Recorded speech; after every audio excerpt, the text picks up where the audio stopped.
This is Magic and Mortar. We've got another video for you today that I'm especially excited about. A very easy to follow and inexpensive tutorial where I'll show you how to take an LED tea light and transform it into this fire pit that you see here, where you can activate the switch to turn on your flickering flames to create another level of immersion for your dungeon campaign players. It's a very cool piece. I hope you guys enjoy the video, so sit back and let's get started.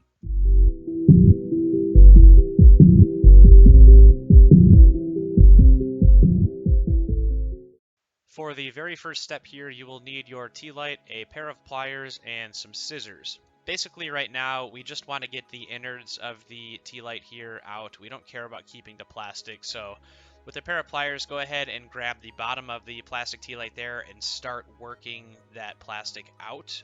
Kind of fan it away from the light itself. After you do that, take your pair of scissors and kind of trim off that plastic that you've just bent away from the light there. And then after you cut this off, the inside of the tea light, the electrical component, should come out very easily. You may need to use a knife to help pry the insides out there.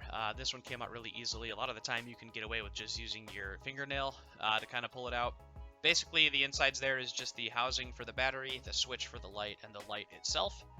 For the next step here, you're going to grab a piece of foam. You can use the spray insulation foam. I had a leftover piece, or you can just use the cheap regular styrofoam, which I'll be doing in this video, and I'll show you the difference in the end. The foam that you pick really doesn't make a difference, so just use whatever you have on hand. Using a pen or a marker here, just very simply draw an outline for your fire pit. Make sure you leave enough room in the center for your LED components to fit. Next, you'll just cut out your styrofoam shape. Any cutting tool will work here. You can use a blade or a foam cutter if you have one. You'll see like that an X-Acto knife works just fine, but because of my access to the foam cutter, it's a little bit faster and cleaner, so I'm going to go ahead and use that here. Just a side note here, if you do have any of that insulation spray foam left over from another project and you did opt to use that for this, make sure that you are cutting through that with a serrated blade. You do not want to burn your way through spray foam because of the chemicals inside. You'll burn those chemicals off, and if you breathe that in, it can be harmful for you. This next step here serves two purposes. We're going to need access to the battery cover and the switch for the LED. So go ahead and grab a pen, trace around that LED housing there, and then you're going to get a knife and cut out that circle that you just traced. The other reason we do this is because the actual tea light sits up so high, we want to form a recess there so that you can grab the LED and you can make it flush with the bottom of your piece, just like that. For the next step here, go ahead and reach for your hot glue gun. In this step, we'll be attaching the LED components to our styrofoam there. The only way I found to do this reliably and strong is to use a whole mess of hot glue. Go ahead and run a bunch of glue in the styrofoam there, and then grab your LED components, and then sit that flush with the bottom of your styrofoam. Go ahead and set the styrofoam down, and then, as needed, you can apply more hot glue to the top side here to make sure it sits and forms a good bond. Important side note here, if you're worried about using too much hot glue on the electrical components of the LED circuit, then don't. We actually want to add hot glue because it's a great insulator and it will protect the circuit from later steps. This next step here is where we get our creative juices flowing. You can really start to put your own spin on the piece at this point. Go ahead and grab a sharp blade and start cutting some rough rock formations into the styrofoam. There's really no great, easy, magical tip I have for this, other than just practice. If you're worried about ruining any progress you've made so far, practice on a scrap piece of styrofoam, and then go from there. Don't worry so much about making perfect rock shapes right here. Just remember, rocks are all different shapes and sizes, so just have fun with it. And if you do mess up, you can always fix it by gluing some more styrofoam back on. Now, this next step, you can make it optional if you choose. I do highly recommend doing this. The only reason I'd let it be optional for you is because the step takes a long time, but it provides a lot of further strength and integrity for the piece that we're making. So if you plan on using this item over and over again for different campaigns, or you're going to be traveling with it or taking it to other houses, I highly recommend the step here. It does take about 24 hours to dry, but if you coat the styrofoam with a layer of all-purpose joint compound, otherwise known as drywall mud, you'll be adding another layer of strength to increase the durability and the longevity of the piece. I highly recommend doing this step. I do it on every single project that I make.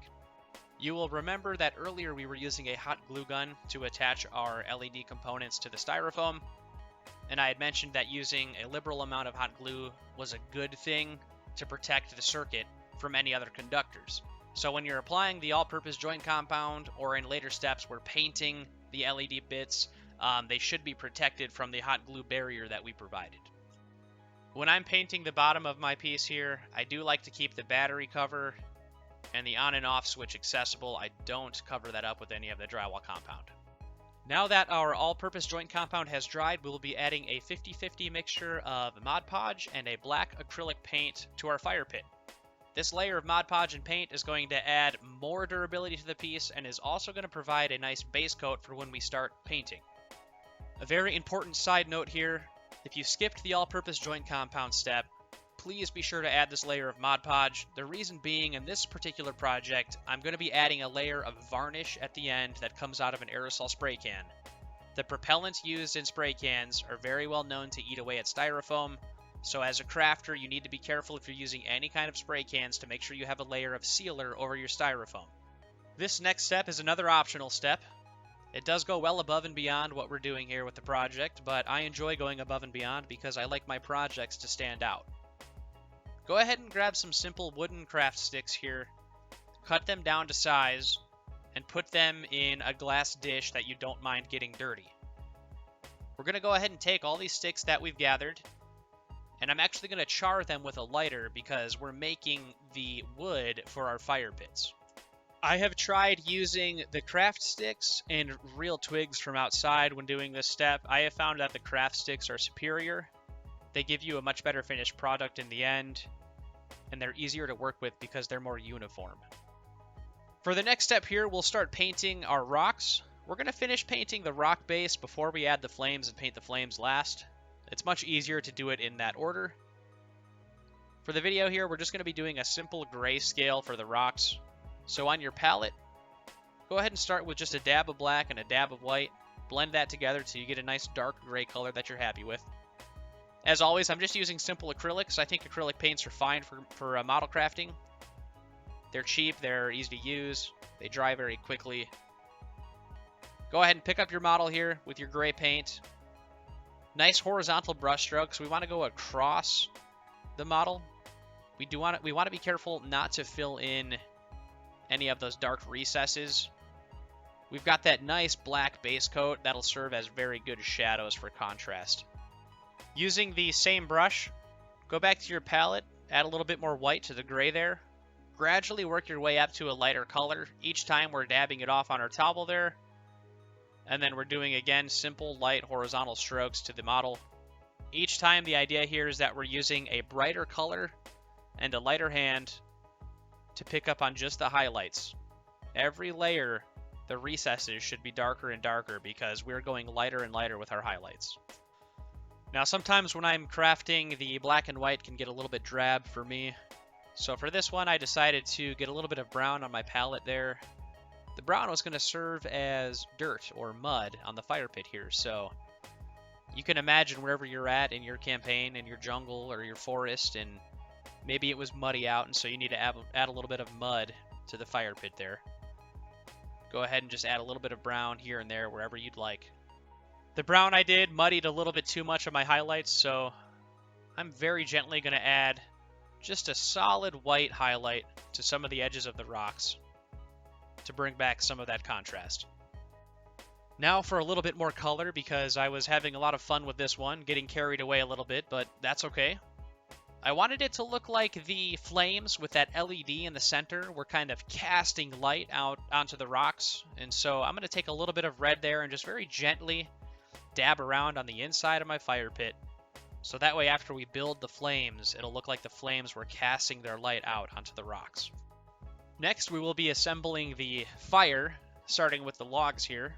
Those were the matchsticks. You could see what those would look like. Moving forward with this video, I'll be using the twigs.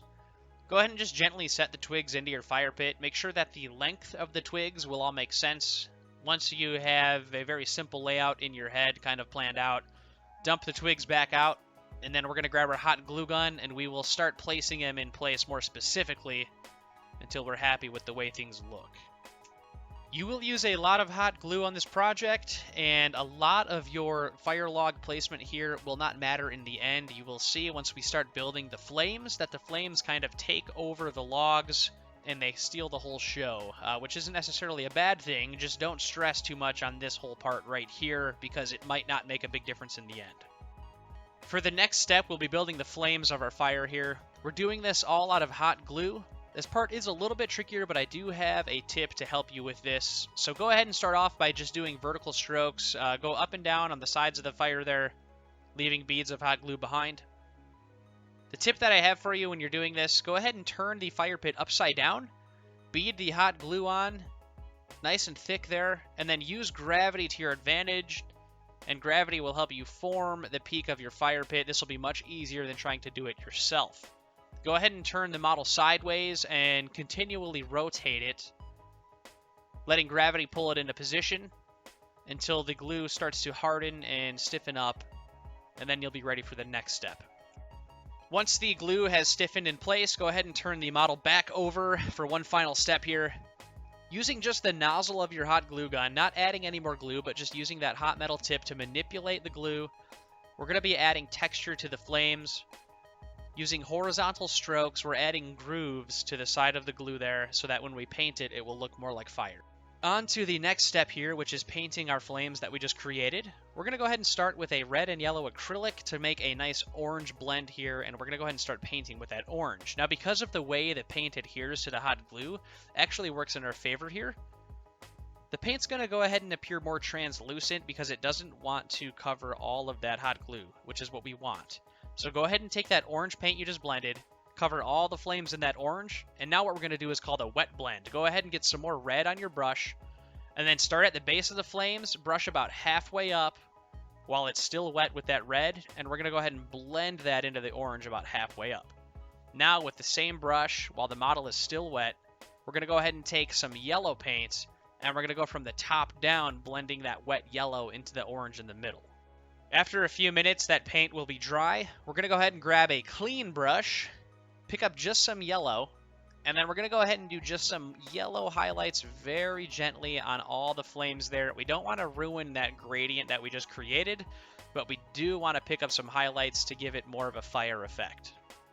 Now, because of the way that we painted the flames, we will have covered up some of the logs. So what I like to do is go back with a fine detail brush and a brown color that you're happy with, and then just go back into the model and very carefully touch up some of those logs that otherwise got painted over.